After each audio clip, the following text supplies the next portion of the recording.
নমস্কাৰ প্ৰিয় দৰ্শক সকলোকে স্বাগতম জনাইছো মই পাৰ্থ বৰা মোৰ সৈতে আজি উপস্থিত আছে ভূপেন বৰা সেইগৰাকী ব্যক্তি যিগৰাকী ব্যক্তি কালিৰ পৰা সকলোতকৈ বেছি সংবাদ শিৰোনাম দখল কৰি আছে তেওঁক লৈ জল্পনা কল্পনা তেওঁ নিজেই কৈছে অসমৰ সাংবাদিকৰ মন মগজুত চাগে এতিয়া এটাই প্ৰশ্ন ভূপেন বৰা ক'ত যাব পৰৱৰ্তী পদক্ষেপ কি হ'ব তেওঁ স্বাগতম জনাইছো ভূপেন বৰা ডাঙৰীয়া ডক্টৰ হিমন্ত বিশ্ব শৰ্মাৰ আপোনাৰ গৃহত প্ৰৱেশ তেওঁৰ মন্তব্য আপোনালোকৰ কাৰণে দুটা সমষ্টি তেওঁ সাজু কৰি ৰাখিছে কংগ্ৰেছত সব স্বাভিমানী অসমীয়া আজি তেখেত স্থান নাই মুখ্যমন্ত্ৰী আপোনাৰ গৃহ প্ৰৱেশৰ পিছত আপোনাৰ ঘৰলৈ অহাৰ পিছত পথ প্ৰশস্ত হৈছে আপুনি বিজেপি যোগদান কৰে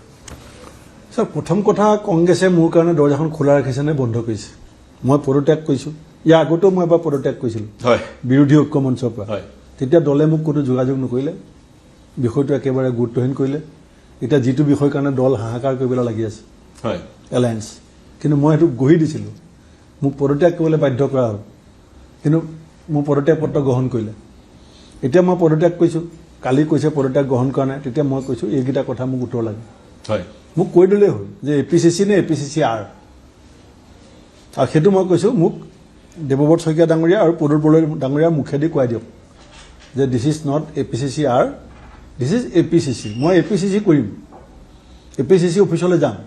এপিচিচি আৰত নাযাওঁ মই যদি সৰলীকৰণ কৰোঁ এপিচিচি আৰত নাযায় অৰ্থাৎ ৰকিবুল হুছেইন এপিচিচিৰ পৰা আঁতৰ হ'লেহে না আঁতৰ হ'বলৈ মই কোৱা নাই কি কৈছে অলপ Gaurav Gogoi as a president he is now only a face of the party Rakibul Hussain is the base of the party হয় আৰু শেহতীয়া বহুত ঘটনা আপোনালোকে দেখি আছে ইমান ব্যাখ্যা কৰিবলৈ আজি সময় অলপ কম হৈছে কৈছে ব্যাখ্যা আপুনি কৰিছে চব দেখি আছে হয় ৰাতিৰ ভিতৰত কমিটি এজন ৰাতিৰ ভিতৰত কমিটি দুজন হয় দিল্লীৰ পৰা ধমকি ৰকিবুলৰ সৈতে মিলি কৰা নহ'লে বাদ দিয়া হয় বাদ দিছোঁ দিল্লীৰ পৰা ধমকিৰ কথাটো কৈছে আপোনাক এটা দায়িত্ব দিয়া হৈছিল আসন বুজাবুজিৰ দায়িত্ব আপোনাক দিয়া হৈছিল ঘপককৈ হঠাৎ ৰকিবুল হুছেইনৰ এণ্ট্ৰি হয় য'ত আপুনি ক্ষোভিত হয় মই যদি আপোনাক প্ৰশ্ন কৰোঁ দিল্লীত মোৰ মনত আছে যেতিয়া মই দিল্লীত সাংবাদিকতা কৰি আছিলোঁ ৰাহুল গান্ধীয়ে এবাৰ আপোনাক ঘৰৰ পৰা গাড়ীত উঠাই এয়াৰপৰ্টলৈ লৈ গৈছিল পোনপটীয়াকৈ আপোনাৰ সৈতে কথা পাতিছিলে আপুনি তেতিয়া খুব ভাল পাইছিলে গোটেই বিষয়টো আৰু সংবাদ মাধ্যমত আপুনি বাইট দিছিলে ৰাহুল গান্ধীয়ে কালি আপোনাৰ সৈতে কথা পাতিলে বা ৰাহুল গান্ধীয়ে আপুনি কৈছে দিল্লীৰ পৰা ৰকিবুল হুছেইনক কিছুমান নিৰ্দেশ দিয়া হয় বা দিল্লীৰ পতিয়ন নিয়া ৰকিবুল হুছেইনে কিছুমান কাম কৰে গতিকে দিল্লীৰ সৈতে সম্পৰ্ক বা ৰাহুল গান্ধীৰ সৈতে সম্পৰ্কটো আপুনি কিদৰে বিশ্লেষণ কৰে কি কৈছিল তেওঁ কথা পাতিছোঁ জিতেন্দ্ৰ সিং ডাঙৰীয়া ফোনৰ পৰা হয় তেখেতে যিখিনি কথা কৈছে আমাৰ পুৰণা সম্পৰ্কটো 2007 চনৰ পৰা তেখেতৰে মোৰ যিটো সম্পৰ্ক হয় বা মোৰ ৰাজনৈতিক উত্থানত তেখেতৰ কি অৱদান বা মই তেখেতৰ লগত থাকি ৰাজনীতিত কি কৰিছোঁ সেই ৰোমন্থনখিনি হৈছে কিন্তু মোৰ ৰিজিগনেশ্যন লেটাৰখনৰ ওপৰত আলোচনা হোৱা নাই ৰেজিগনেশ্যন লেটাৰখনৰ পৰা মোক বাৰে বাৰে কৈছে নেৰিব বুলি কৈছে নাই নেৰিব আপুনি নেৰিব আপোনাৰ যি সমস্যা আছে আমি সমাধান কৰিম মোক এইটো কৈছে শ্বৰ্ট টাইমৰ কাৰণে নহয় লং টাইমৰ কাৰণে তুমি থাকা মই তোমাৰ লগত আছোঁ হয় কিন্তু মই যিটো কৈছোঁ যে এনেকৈ কংগ্ৰেছটো কেনেকৈ চলিব হয় এনেকৈ কংগ্ৰেছটো কেনেকৈ চলিব আৰু মই কৈছোঁ মোক হিউমিলেট কৰা হৈছে কৈছে ময়ো হিউমিলেট হৈ আছোঁ অকল তুমিয়ে নহয় ময়ো হিউমিলেট হৈছোঁ কৈছোঁ সেইটো ঠিক আছে মানি ল'লোঁ হিউমিলেশ্যন কংগ্ৰেছটো ক্ষমতালৈ আহিবলৈ হ'লে কংগ্ৰেছ শক্তিশালী হোৱাত এনেকৈ যেনেকৈ চলিছে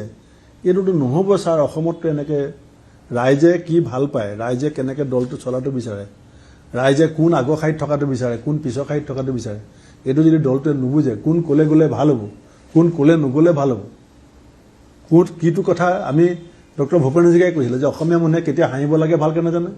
কেতিয়া হাঁহিব নালাগেও ভালকৈ নাজানে কি ক'ব বিচাৰিছে এতিয়া কংগ্ৰেছে কেতিয়া কাক ক'লে পঠাব লাগে কেতিয়া কোনখন মঞ্চত কি ক'ব লাগে এতিয়া এজনে কৈ আছে এই কি কয় শিৱসাগৰখন ধুবুৰী বনাম কাৰ সন্মুখত কৈ আছে ইমিডিয়েট প্ৰতিক্ৰিয়া কিয় নিদিয়ে সেইটো প্ৰতিক্ৰিয়াৰ কাৰণে ৰাইজে হুলস্থুল কৰিবলগীয়া হ'ল হয় এজনে কৈ আছে কংগ্ৰেছ চৰকাৰ আহিলে 45টা চিট মিয়াৰ কাৰণে ৰিজাৰ্ভ কৰিম কি ব্যৱস্থা হ'ল তেওঁ এতিয়া এছপাইৰেণ্ট কালি তেওঁৰ নাম পেনেলত সোমাইছে কালি মিটিঙত হয় তেওঁৰ নাম পেনেলত সোমাইছে আপুনি কি ষ্টেপ ল'লে এজনে কৈ আছে নেপালীবিলাক বিদেশী তেওঁৰ ওপৰত পাৰ্টীয়ে কি ষ্টেপ ল'লে আপুনি election is knocking your door বিজেপিয়ে আপোনাক গালি পাৰিছে বুলি কয় বিজেপিয়ে গালি পাৰি ইছ্যু পইণ্টবিলাক কোনে উলিয়াই দিছে পইণ্টবিলাক কংগ্ৰেছে উলিয়াই দিছে আপুনি একেবাৰে উপনিৰ্বাচন বিহালীৰ উপনিৰ্বাচনৰ সময়ৰ পৰা খুব বা এই যি আপোনাৰ সেই খুব আৰম্ভ হৈছিল বুলি কৈছিল গৌৰৱ গগৈৰ অত্যাধিক যি হস্তক্ষেপৰ কথা কৈছিলে তাৰপিছত আপুনি কৈছে ডিষ্ট্ৰিক্ট প্ৰেচিডেণ্ট ইলেক্ট কৰোঁতে আপোনাৰ সৈতে আলোচনা কৰা নহয় ব্লক প্ৰেচিডেণ্ট ইলেক্ট কৰোঁতে আপোনাৰ সৈতে আলোচনা কৰা নহয় কিন্তু মোৰ কালিৰ পৰা এটা প্ৰশ্ন মনলৈ আহিছে আপুনি তেতিয়া কিন্তু মুৰব্বী আছিলে এপিচিচিৰ গতিকে আপোনাক বাইপাছ কৰিছে বা আপুনি বস কৰিব পৰা নাই ৰকিবুল হুছেইনক চাওক আপোনাৰ ঘৰখনতো কিছুমান সৰু সুৰা খুটখাট থাকেই হয় আপুনি পৰাপক্ষত সদায় কি চেষ্টা কৰে ঘৰৰ ভিতৰতে কথাখিনি টিপি টাপি ধৈৰ্য সহ্য কৰি আপুনি ৰখাই গৈ থাকে হয় কিন্তু যেতিয়া সমুলনছে আপুনি গম পাব যে আপোনাৰ ঘৰখনত কোনো কথা গুৰুত্ব নাই আৰু ঘৰখন একেবাৰে যিকোনো সময়ত জ্বলি ভস্ম হৈ যাব তেতিয়া আপুনি কি কৰিব আপোনাৰ আমাৰ নিজৰ পৰিয়ালটোৰ যেতিয়া এতিয়া মোক পাৰ্টিয়ে ক'লে আপুনি এলায়েন্সটো লিড কৰিব হয় মই ক'লো মোক নেলাগে দেৱব্ৰত শইকীয়াক দিয়ক মই লগত থাকিম ৰিপুণ বৰা ডাঙৰীয়াই ক'লে ভূপেন বৰাই ঠিক কথা কৈছে দেৱব্ৰত শইকীয়াই চলাই থাকক ভূপেন বৰাৰ লগত থাকিব তাৰপিছত ক'লে নহয় পাৰ্টি ডিচিশ্যন তুমি মানিব লাগিব মানিলোঁ আলোচনা হৈ গ'ল ডেট ঠিক হৈ গ'ল কথা আগবাঢ়ি গ'ল 9 তাৰিখৰ ৰাতি মিটিং 10 তাৰিখে মই ফিল্ডত গ'লোঁ 11 তাৰিখে ৰাতি 9:30 বজাত ফোন আহিল যে ৰকিবুল হুছেইনৰ লগত থাকিব তাৰমানে মোৰ প্ৰতি ট্ৰাষ্ট ডেফিচিট নে ৰকিবুল হুছেইন বাদ দি দল কোনো পৰিচালনা কৰিব নোৱাৰিব কি কয় আপুনি বুজাওক মোক হয় সেইটোৱে স্পাৰ্ক আছিল নেকি সেইটোৱে শেষৰটো কাৰণ আছিল নেকি যে আপুনি কংগ্ৰেছ দল ত্যাগ কৰে 21টা কাৰণৰ ভিতৰত সেইটো এটা সমান্তৰাল 21টা কাৰণৰ ভিতৰত সেইটো এটা কেদিন আপুনি মোক মাতিব এক্সক্লুসিভ মই গম পাইছো কিন্তু পত্ৰখন যি দীঘলীয়া যিখন পত্ৰ আমাৰ হাতত পৰিছে আৰু মই পত্ৰখন দিছো এইকাৰণে মই পত্ৰখন আগতে আপুনি লিখি থোৱা যেন অনুমান হয় যি দীঘলীয়া মই ৰাতি 11 বজাত নাই যেতিয়া উকিল গগৈ ডাঙৰীয়া ফোনত মোক হাইৱে নহলে মাইনৱে বুলি কওঁতে মই শুনিলো ফোনটো কাৰণ আপুনি জানে ৰাতি ফোন কৰিলে আপুনি যদি কথা পাতি থাকে চাউণ্ডটো আহি থাকে উকিল গগৈ ডাঙৰীয়া মোক সন্মুখৰ পৰা ফোন কৰিছে তেওঁলোকে নাজানে ইফালে যে মই ওচৰত আছো তেতিয়া ক'লে হাইৱে ভূপেন বৰা হাইৱে নহলে মাইৱে মানে ৰকিবুলৰ সৈতে মিলি কাম কৰ নহলে ফুট তেতিয়া মই 11টা বাজিছে ৰাতি তেতিয়া মই চিঠিখন লিখিছো মোৰ ল'ৰাটো শুই গ'ল মেইল কৰিবলৈ কাৰণ এইবিলাক লেপটপ কম্পিউটাৰ মই নচলাওঁ আৰু মই হোৱাটছআপত লিখিছো মোৰ এজন বন্ধুৱে মোক এচিছ কৰিছে চিঠিখনৰ সুন্দৰ এক বৌদ্ধিক মোৰ বন্ধুৱে ৰাজেশ যোশীক মই ৰাতি জগাইছো জগাই পেলাই মই তাক চিঠিখন দিছো যে গ্ৰামেটিকেল কিবা কিবি চাই দিয়া মই কণ্টেণ্টটো বনাই দিছো তেওঁ ইংলিছটো থিয়ৰি যেটো কৰে ধুনীয়া ইংলিছ হয় সুন্দৰ ইংলিছ না Rajesh Joshi his M in English and script writer তেওঁ লিখিছে তাৰপিছত তেওঁ মোক ৰাতিপুৱা 5:30 বজাত দিছে তেতিয়া মোৰ ল'ৰাটো যেতিয়া উঠিছে 8টা বজাত মই কৈছো তুমি এইকেইখন চিঠি প্ৰিণ্ট আউট কৰি মোৰ পৰা চহীটো লৈ তুমি মেইল কৰি দিয়া আপুনি কিয় হেৰি জিতেন্দ্ৰ সিঙক বাইপাছ কৰিলে খাৰ্গে আৰু ৰাহুল গান্ধী তেওঁক সব 21 বাৰ অভিযোগ দিছো এমাহৰ আগতে মই গৌৰৱ গগৈলে এখন চিঠি লিখিছিলো এমাহৰ আগত যে I will address a press meet against you I am not able to tolerate this much of humiliation from Rakibul Hussain সেইখিনি আপোনাক ক'ম বুলি পিছততো কৈছোৱে এতিয়া ইমান কথা পাতিলে ঠিক নহ'ব এমাহ আগত দেখিছিলো তেতিয়া কিয়লে মোক যোগাযোগ নকৰিলে যে কিয় তুমি কেলে গৌৰৱ গগৈ দিল্লীক অভিযোগ নিদিলে যে ভূপেন বৰাই মোক ধমকি দিছে প্ৰেছ মিট কৰিম বুলি মোৰ বিৰুদ্ধে হাইকমাণ্ড শুড ইণ্টাৰফেয়াৰ এতিয়া এটা কথা কওক আপুনি যেতিয়া পদত্যাগ কৰিলে তাৰ পিছত আহি গৌৰৱ গগৈয়ে আপোনাক লগত লৈ ছাইডত লৈ ৰাজহুৱাকৈ ক্ষমা খুজিলে সৰু ভাতৃ হিচাপে ক্ষমা কৰি দিয়ক গতিকে আপুনি কি ভাবে কিয় সৰু ভাতৃ হিচাপে মোৰ শুভেচ্ছা সদায় তেওঁৰ লগত আছে তৰুণ গগৈ ছাৰৰ ল'ৰা একেলগে 14 চনৰ পৰা তেওঁক লগ পাইছো মোৰ ব্যক্তিগত ভাতৃত্ব সুলভ মৰম শুভেচ্ছা সদায় থাকিব কিন্তু মোৰ ভায়ে মোক কালি গম পালে যে মই কংগ্ৰেছ দলৰ স্তম্ভ হয় মোৰ ভায়ে কালি গম পালে যে তেওঁ মোক অপদস্থ কৰিছে মোৰ ভাইটো নজনা নুশুনা মানুহ নহয় যথেষ্ট পৰিপক্ক ৰাজনীতি 21টা অভিযোগৰ পাছত কালি গম পালে যেতিয়া ফাইনেলি মই দল ত্যাগ কৰিবলৈ সিদ্ধান্ত ল'লো যেতিয়া দল ত্যাগ কৰিবলৈ সিদ্ধান্ত লৈছিলে একেবাৰে চূড়ান্ত সিদ্ধান্ত লৈ পেলাইছে আপুনি কৈছে আপোনাৰ সহধৰ্মিনী আৰু আপোনাৰ ভাতৃৰ সৈতে কথা পাতিব লাগিব কথা পতা নাই এইটো সঁচাকৈ মই আপোনাক কৈছো লুকাবলৈ একো নাই এতিয়া মুখ্যমন্ত্ৰীক আপোনালোকেতো সুধিবই প্ৰশ্ন মোৰ কোনো আগতীয়া প্ৰস্তুতি হোৱা নাই কোনো যোগাযোগ হোৱা নাই নিশ্চিতভাৱে অসমত বহুত মানুহ আছে যি মোকো চিনি পায় মুখ্যমন্ত্ৰীকো চিনি পায় আপুনি এতিয়া মোক ইণ্টাৰভিউ লৈছে আবেলি মুখ্যমন্ত্ৰীক ল'ব পাৰে তেনেকুৱা বহুত মানুহ আছে যাক তেনেকুৱা এজন মানুহে মোক ৰাতিপুৱা 9টা বজাত 8:45ত মোৰ মোবাইলত 5টা মিছ কল আছে মই ফোন আহিছে বুলিও নাজানো মই ফোন ল'বলৈ সময় পোৱা নাই তাৰপিছত জিতেন্দ্ৰ সিং ডাঙৰীয়াই মোক ওপৰত লৈ গ'ল এক্সট্ৰাকৈ কথা পাতিবলৈ তেতিয়া মোক তেওঁ সুধিছে যে আপোনাৰ কিবা সিদ্ধান্ত হৈ গৈছে নেকি মোক বোলো যোগাযোগেই হোৱা নাই এজন মানুহে মোক ফোন কৰি আছে মই ধৰিবলৈ সময় পোৱা নাই কোন মই নামটো ক'লো কাৰণ মই সঁচাকৈ যোগাযোগ কৰা নাই তেওঁ ক'লে লগাওকচোন ফোনটো তেওঁক কি কয় শুনো তেওঁ ফোনটো খোলোতে হোৱাটছএপত ফোন কৰিব লাগিব হয় হোৱাটছএপলৈ যাওঁতে দেখিছোঁ তাত এটা মেছেজ আছে 9টা বজাত এটা 10:30 বজাত এটা ক'ব মেছেজ পাৰি কি আছে ক'ব পাৰোঁ হয় তাত কৈছে মুখ্যমন্ত্ৰীয়ে কৈছে আপোনাক 2টা সেফ চিট দিব আপুনি চিলেক্ট কৰিব পাৰিব ছেকেণ্ড আপোনাক ঘৰত আহি পেলাই কথা পাতিব বিচাৰিছে আৰু এজন মন্ত্ৰীৰ ৰেফাৰেঞ্চ দি পেলাই কৈছে যে তেওঁতকৈ আপুনি কম নেকি মানে হয় মানে আমুকতকৈ এতিয়া আপোনাক ধৰক মই ক'লো আপুনি আমুক সাংবাদিকতকৈ কম নেকি বুজিলো এনেকৈ এটা মোক তাত বাক্য হয়। লিখিছে অফাৰটো এতিয়া পাই গ'ল আপুনি। সেই মেছেজটো কিন্তু প্ৰথম মই নাই পঢ়া সেই মেছেজটো মোৰ পৰা মোবাইলটো লৈ পেলাই জিতেন্দ্ৰ সিং ডাঙৰীয়াই পঢ়িছে আৰু এটা ফটো লৈছে হয় তাৰপাছতহে তেওঁ মোৰ সন্মুখতে ৰাহুল গান্ধীলৈ ফোন কৰিছে যে একদম এইটো মিছা কথা উলিয়াইছে ভূপেন বৰা এতিয়ালৈকে যোগাযোগ হোৱা নাই কিন্তু এটা কি বুলি কয় কিন্তু Connection এটা আহিছে। 32 বছৰ আপুনি ৰাজনীতিত আছে এটা পদক্ষেপ লৈছে জীৱনৰ সবতকৈ ডাঙৰ পদক্ষেপটো পদত্যাগ কংগ্ৰেছৰ পৰা গতিকে পৰিকল্পনা কৰিয়ে ল'ব আপুনি নাই নহয় নহয় জানো? এটাতো মোৰ 100% বিশ্বাস আছে আগৰ পৰা যে মই অসমৰ মোক ৰাজনীতিলৈ অহা আগত অসমৰ আটাইতকৈ বিদগ্ধ সংস্কৃত পণ্ডিত doctor Mukunda Madhav Sharma sir Dibrugarh university vice chancellor হয়। তেওঁ মোক কৈছিলে এদিন আশীৰ্বাদ দিছিলে যে অসমৰ ৰাজনীতিত তুমি নিজে নিবিচাৰিলে হেৰাই নোযোৱা হয় মই যদি নিজে হেৰাই যাব নিবিচাৰোঁ মই তেতিয়া বেষ্ট ডিবেটৰ এৱাৰ্ড পাইছিলোঁ হয় ইণ্টাৰ ইউনিভাৰ্চিটি ডিবেটিং কম্পিটিশ্যনত সেইদিনাখন মোক তেওঁ ঘৰত মাতি নি ৰাতি একেলগে ভাত খুৱাইছিল খাই পেলাই কৈছিলে ভূপেন তুমি ৰাজনীতিলৈ আহা তেওঁৱে মোক হিতেশ্বৰ শইকীয়া ডাঙৰীয়াৰ লগত যোগাযোগ কৰি দিছিলে তেওঁ মোক কৈছিলে তুমি অসমৰ ৰাজনীতিত হেৰাই নোযোৱা সেইটো মই মনত ৰাখি পেলাই আজিলৈকে চলি আছোঁ কাৰণ মই হেৰাই যাবলগীয়া কাম কৰা নাই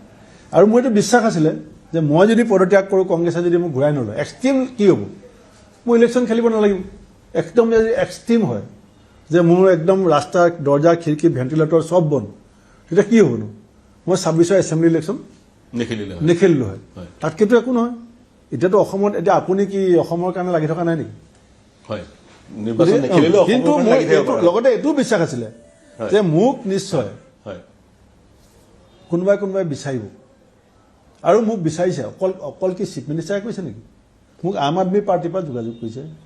তৃণমূল কংগ্ৰেছে কৰিছে অখিল গগৈ ডাঙৰীয়াই কৈছে লুইন গগৈ ডাঙৰীয়াই কৈছে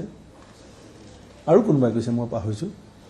স্বাভাৱিক কাৰণত আপুনি ভাৰতীয় জনতা পাৰ্টি চুজ কৰি ল'ব মুখ্যমন্ত্ৰীয়ে যিহেতু অফাৰ দিছে মুকলিকৈ কৈছে এতিয়া ছেকেণ্ড পাৰ্টটো লৈ আহোঁ পৰৱৰ্তী পৰিকল্পনা দুটা সমষ্টিৰ কথা ওলাই আছে ৰঙানদী আৰু বিহপুৰীয়া আমি শুনিছিলোঁ বা বাতৰিত পাইছিলোঁ আমি ৰঙানদী তৎপৰতা প্ৰদৰ্শন কৰিছে বিহপুৰীয়া আপোনাৰ দুবাৰকৈ সমষ্টি নিজৰ সমষ্টি য'ত জয়লাভ কৰিছে প্ৰাৰ্থিত্ব প্ৰত্যাশী কংগ্ৰেছৰ পৰাও আছিল আন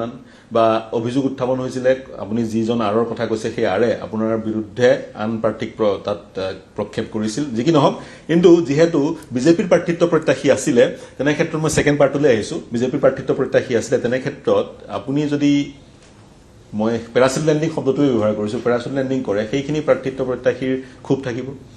নাই মই অনুমানৰ ওপৰত এতিয়া কোৱাটো ঠিক নহ'ব কিন্তু মই এনেই থোৰতে কৈ থৈছোঁ যে বিহপুৰীয়াত মই 4বাৰ ইলেকশ্যন খেলিছোঁ হয়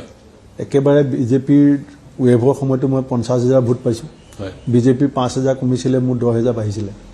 যোৱাবাৰ আৰু ৰঙানদীতো মই যোৱা সময়ছোৱাত আপুনি গমেই পায় মই তাত ৰাইজৰ লগত আছিলোঁ আৰু এতিয়া মই আলোচনা সিদ্ধান্ত এই ধৰণৰ পৰ্যায়ত অহা নাই আৰু যেতিয়া মই সেই পৰ্যায়লৈকে আহিম আপুনি যদি আকৌ মোক লগ পায় মোক সুধিব মই ক'ম নিঃসন্দেহে ভাল পাওঁ সুধিবলৈ কিন্তু মুখ্যমন্ত্ৰী যেতিয়া মুখ্যমন্ত্ৰী আপোনাৰ ঘৰত প্ৰৱেশ কৰিছে বা কৰিব বা একেলগে মুখ্যমন্ত্ৰীৰ সৈতে সংবাদ মাধ্যমত আপুনি মন্তব্য কৰিব কথাটো ফাইনেলে হৈ গ'ল আপুনি বিজেপিত যোগদান কৰাৰ ক'বহে বাকী ক'বাত কি মইতো এটা কথাটো আপোনাক ৰিপিটেডলি কৈ আছোঁ স্পষ্টবাদী মই মুখ্যমন্ত্ৰীৰ লগত প্ৰত্যক্ষ আলোচনা হোৱা নাই হয় ব্যক্তি এজনৰ যোগেদি সেই অফাৰ ব্যক্তি এজনে কালি ৰাতি 8টা বজাত মোক লগ কৰিছে ৰাতিপুৱা মেছেজ দিছে একেজন ব্যক্তিয়ে হয় তেওঁ মোক ৰাতি 8টা বজাত লগ কৰিছে তেওঁ কিছু কথা পাতিছে মই কৈছোঁ মই চকুলে চাই পেলাই এবাৰ লগ পাওঁ বহুত দিনৰ মূৰত অলপ দিন আগতে ফ্লাইটত লগ পাইছোঁ হয় আজি 8-9 মাহ আগত হয়। তাৰপিছত যেতিয়া তেওঁ নিজে আহিবলৈ সিদ্ধান্ত লৈছে গতিকে why should I not wait for another 1-2 hours আপোনাৰ সন্ত্ৰী এগৰাকী জেণ্টেলমেন কিন্তু আপোনাক কিছুদিনৰ আগতে আপোনাৰ বিৰুদ্ধে বিজেপি দলে কিছু অভিযোগ উত্থাপন কৰিছিল মহিলাৰ শালীনতা হানি কৰা ইত্যাদি ইত্যাদি কিন্তু সেই দলটোৱে আজি ৰঙাদলিচা পাই দিছে কি ক'ব চাওক তেনেকুৱা ৰাজনীতিৰ দৈনন্দিন ঘটনা প্ৰবাহে আমাৰ গোটেই জীৱন গাঁথাটো তৈয়াৰ কৰে আজি আপুনি অলপ দিন আগতে দিল্লীত আছিলে হয় দিল্লীততো গুৱাহাটীতকৈ থাকি ভাল লাগে বুলিয়ে মই ভাবোঁ আপুনি ইয়ালৈ আহিলে হয় এটা পৰিস্থিতিয়ে আপোনাক লৈ ফুৰে কোনো মানুহে এখন নদীত যেতিয়া ডুব মাৰে একেখিনি পানীত দুবাৰ ডুব মাৰিবলৈ সুযোগ নাপায় কাৰণ এইটো বহনীমান হয় ৰাজনীতি এটা ডাইনামিক বস্তু ইয়াত আপুনি অকল ব্যক্তি স্বাৰ্থ চালে নহ'ব অকল দলৰ স্বাৰ্থ চালে নহ'ব হয় সমাজৰ স্বাৰ্থ চাই ব্যক্তি স্বাৰ্থ চাই দলৰ তিনিটা স্বাৰ্থ থাকে তাৰপিছত স্বাভিমানৰ কথাটো থাকে স্বাভিমানটো আজি আপোনাৰো আছে এতিয়া আপুনি মোৰ ঘৰলৈ আহিছে মই এটা পৰ্যায়লৈকে আপুনি মোৰ চব কথা শুনি থাকিব এটা সীমা আছে সেই সীমাটো বাহিৰলৈ গ'লে আপুনি ইয়াত বহি না এক ছেকেণ্ডো বহি নাথাকে মই কিন্তু 1 ছেকেণ্ড 2 ছেকেণ্ড নহয় 8 মাহ 9 মাহ বহি থাকিলোঁ 8 মাহ 9 মাহ তাত থাকিলে স্বাভিমান আপোনাৰ ধ্বংস হ'ব মোৰ আৰু এটা প্ৰশ্ন এই মুহূৰ্তত আহিছে গৌৰৱ গগৈ পাকিস্তান লিংক আপুনি কৈছিলে মুখ্যমন্ত্ৰীৰ চকুত হৈ গৌৰৱ গগৈ তাৰ প্ৰত্যুত্তৰ দিলে কিন্তু পত্ৰখনত আপুনি লিখিছে গৌৰৱ গগৈ যিটো প্ৰত্যুত্তৰ দিলে আপুনি সেই প্ৰত্যুত্তৰত সুখী নহয় বা আপুনি গ্ৰহণযোগ্য বুলি ভবা নাই কাৰণ পাৰচেপশ্যনৰ কথা বাৰম্বাৰ কৈ আছে ৰাজনীতি হৈছে পাৰচেপশ্যনৰ যুঁজ আৰু সেই ধৰণৰ ধাৰণা এটা যদি সৃষ্টি কৰি দিয়া হয় বা বিজেপিয়ে কৰি দিয়ে কংগ্ৰেছ নিৰ্ঘাত কংগ্ৰেছৰ বিপৰ্যয় হ'ব আপুনি পঞ্চায়ত নিৰ্বাচন মইতো ব্যাখ্যা কৰিছোঁ হাইকমাণ্ডৰ কথাটো পঞ্চায়ত ইলেকশ্যনৰ পাছত যেতিয়া মোক ৰিজাইন কৰিবলৈ ক'লে ৰিজাল্ট চাই পেলাই হয় তেতিয়া মই হাইকমাণ্ডক কৈছোঁ যে মুখ্যমন্ত্ৰীৰ যিকোনো এখন জিলাৰ যিকোনো 5টা ভাষণ লৈ আহক মুখ্যমন্ত্ৰীয়ে কোনো ইছ্যুত ক'তো কংগ্ৰেছক এটেক কৰা নাই পঞ্চায়ত ইলেকশ্যনত অকল এটাই কৈছে পেহেলগামত ইমান ডাঙৰ ঘটনা হৈ গ'ল এতিয়া মই অসমত পাকিস্তানী এজন থাকিবলৈ নিদিওঁ মই চবকে এৰেষ্ট কৰিম মই MLA ভৰাই দিছোঁ মই গৌৰৱ গগৈকো কালিলৈ ভৰাই দিব পাৰোঁ কিন্তু মই এইকাৰণে ভৰোৱা নাই মানুহে ভুল বুজিব হয় অকল এটা ভাষণ যোৰহাটৰ ৰিজাল্ট কি হ'ল তিতাবৰৰ ৰিজাল্ট কি হ'ল তেওঁ এক্স পাৰ্লিমেণ্ট গোলাঘাটৰ ৰিজাল্ট কি হ'ল মইতো পদত্যাগ কৰি দিলোঁ পঞ্চায়ত ৰিজাল্ট বেয়া হোৱাৰ কাৰণে কিন্তু মুখ্যমন্ত্ৰীৰ ভাষণটো কি আছিলে মই প্ৰথমবাৰ যেতিয়া ইছ্যুটো ওলাইছে মই প্ৰেছ মিট কৰিছোঁ গৌৰৱ গগৈ ডাঙৰীয়াৰ কাষত বহাই তেওঁ যেতিয়া প্ৰেছ মিট কৰিছে এইটো মোৰ দায়িত্ব মই কেম্পেইনিং কমিটিৰ চেয়াৰমেন কংগ্ৰেছৰ লিডাৰ মোৰ সভাপতিক মই প্ৰটেক্ট কৰিছোঁ যে য়েছ হি ইজ ৰাইট মই ৰাইট বুলি ক'লে যদি চব ৰাইট হয় মই সভাপতি থাকোঁতো এটা ইলেকশ্যন জিকা নাই হয় আজি আপুনি যদি ভাবে যে মই টিভিত আপোনাক বহি জিকাই দিম আপুনি বহুত ভাল ভাল 50টা কথা মোৰ কথা ক'ব পাৰিব হয় কিন্তু আপুনি নিজে বিশ্বাস কৰে নেকি যে আপোনাৰ টিভিত বহি লৈ আপুনি মোক 50টা শলাগিলে মই জিকি যাম বুলি হয় অসম্ভৱ হয় সেইটো কথা কৈছোঁ মই দলৰ এতিয়া আজি মই গুচাই গৈছোঁ কালিৰ পৰা চবেই মোক গালিৰ পৰা আৰম্ভ কৰিব যদি মোক গালি নাপাৰে তাক সন্দেহ কৰিব ভূপেন বৰা এজেণ্ট বুলি ইতিমধ্যে এতিয়া লুইন গগৈ ডাঙৰীয়া মোক সমালোচনা কৰিছে নকৰিলে কেনেকৈ হ'ব তেওঁ এলায়েন্স কৰিবলৈ গৈ আছে অলপ দেৰি পাছত গৌৰৱ গগৈৰ হাত মিলাব লাগিব হাত দাঙিব লাগিব তো মোক যদি গালি নাপায় মোক সৈতে ইমান ককাই বেয়া সম্বন্ধ সেইটো ছেট কৰিলে বুলিতো দেখাব লাগিব নাই অনুৰূপ যুক্তিটো আপুনি বিজেপিত যোগদান কৰাৰ পিছতো প্ৰযোজ্য হ'ব এতিয়া আপুনি কংগ্ৰেছৰ বিৰুদ্ধাচৰণ কৰি মই যি কৈছোঁ কংগ্ৰেছৰ মুখৰ আগত বাৰম্বাৰ কোৱাৰ পাছত 21খন চিঠি দিম নহয় আপোনাক হয় 21খন চিঠি যে মই লিখিছিলোঁ গৌৰৱ গগৈলৈ মই লিখিছিলোঁ যে I will address a press meet against you এমাহৰ আগত লিখিছিলোঁ তেতিয়া কেলে নক'লে বিজেপিত জইন কৰিব বুলি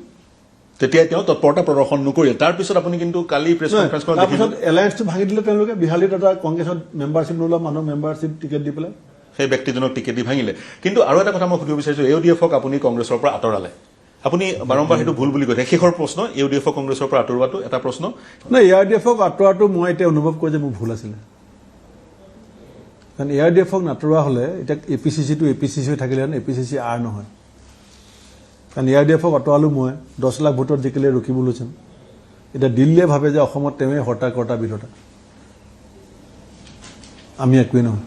সেইকাৰণে তেওঁ উঠি ৰজা বহি ৰজা বুলি আপুনি ক'ব বিচাৰে সেইটো কাৰণে নহয় আৰু বহুত কাৰণ আছে এইবিলাক আপোনালোকেও জানে চব কথা এতিয়া তেওঁৱে দায়িত্ব লৈছে নগাঁৱত কাক MP বনাব তেওঁৱে পাৰিব বুলি ভাবে তেওঁ ভূপেন বৰা নাথাকিলেও তেওঁ 3টা চিট MP দিব পাৰিম বুলি ভাবে কৰিমগঞ্জ ধুবুৰী নগাঁও সেইখিনি তেওঁ ভাবে আপুনি মুখ্যমন্ত্ৰীৰ সেই বিসম্বাদৰ সময়বোৰৰ কথা আপুনি কৈছে কিন্তু 58জন MLA স্বাক্ষৰ আছিলে শেষৰটো প্ৰশ্ন 58জন MLA স্বাক্ষৰ আছিলে তেওঁক মুখ্যমন্ত্ৰী পদবীত যচা নহ'ল আপোনাৰ প্ৰসংগ টানি আনিছে শেষৰটো তাৰপিছত শেষ কৰি দিম মানে সেইটোৱে কৈছোঁ যে কংগ্ৰেছ দলৰ মোৰ যিটো ক্ষোভখিনি প্ৰকাশ কৰিব লাগিব নালাগে মোৰ চিঠিখনত আৰু মই কাক জনাম হাইকমাণ্ডক যদি নজনাওঁ তেতিয়া আপোনালোকে ক'লে যে আপুনি ফটককৈ পলাই গুচি গ'ল মই কৈছোঁ যে 58টা MLA চহী কৰিলে মুখ্যমন্ত্ৰীজন বদলি নহয় 20টা MLA চহী কৰিলে সভাপতিটো বদলি হয় এটা ৰেফাৰেন্স দিছে আপুনি মই কৈছোঁ যে আপুনি 23জন MLA ইফালে আছিলে 58জন এফালে আছিলে মোৰ ক্ষেত্ৰত গোটেই দলটো মোৰ লগত আছিলে MLA 4জনে চহী কৰা নাই 18জনে চহী কৰিছে মোক চেঞ্জ কৰি দিলে তেতিয়া 58তো ছুইট চেঞ্জ কৰিব লাগিছিলে সেয়া তেওঁৰ সৈতে প্ৰযোজ্য নহ'ল, আপোনাৰ সৈতে প্ৰযোজ্য হ'ল। সেয়া আছিল ভূপেন বৰা। তেওঁৰ ইণ্টাৰভিউ ল'লো, শিৰোনাম দখল কৰি আছে। অনাগত সময়ত তেওঁ যদিও বিভিন্ন আলোচনা চলি আছে বিজেপিতে যোগদান কৰিব, কোনটো দলত যোগদান কৰে বা 2024 নিৰ্বাচনত তেওঁৰ ভূমিকাসমূহ কেনেকুৱা হয় সেয়া লক্ষণীয় হ'ব। ধন্যবাদ ভূপেন বৰা আমাক এইখিনি সময় দিয়াৰ কাৰণে। প্ৰিয় দৰ্শক, ধন্যবাদ।